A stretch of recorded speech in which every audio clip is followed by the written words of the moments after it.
இயேசு கிறிஸ்துவின் நாமத்தினால் உங்களுக்கு என் அன்பின் நல்வாழ்த்துக்கள். இந்த நாளில் கூட, இந்த வேளையில் கூட ஆண்டவருடைய வார்த்தையை நம்ம அப்படியாய் பகிர்ந்து கொள்வோம்.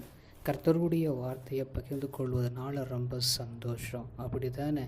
இந்த நாளில் ஏசாயா 30:18 உங்களுக்கு இறங்கும்படி கர்த்தர் காத்திருப்பார், உங்கள் மேல் மனதுருகும்படி எழுந்திருப்பார். கர்த்தர் நீதி செய்கிற தேவன், அவருக்கு காத்திருக்கிற அனைவரும் பாக்கியவான்கள். அல்லேலூயா. பாருங்கள், அழகான ஒரு வார்த்தை இல்லை? கர்த்தருக்காக நமக்கு கர்த்தர் என்ன பண்ணுவார்? நம்ம மேலே அவர் மனதுருகம் உள்ளவராய் இருப்பார். நமக்காக காத்திருக்கிறவர்கள் மேலே என்ன பண்ணுவார்? அவர் இறங்குவார். அது மாத்திரமேல், அவருக்கு காத்திருக்கிற நாம பாக்கியவான்கள் என்ற பெயர் நமக்கு கொடுக்கப்படுகிறது. அதனால் நம்மேல் கர்த்தர் மனதுருக்கம் உள்ள தேவனாக இருக்கிறார். இன்றைக்கி நம்ம நிறைய பேர் மனசை கலக்கப்படுத்திட்டு கவலைப்படுத்தி வைத்து கொண்டிருக்கலாம்.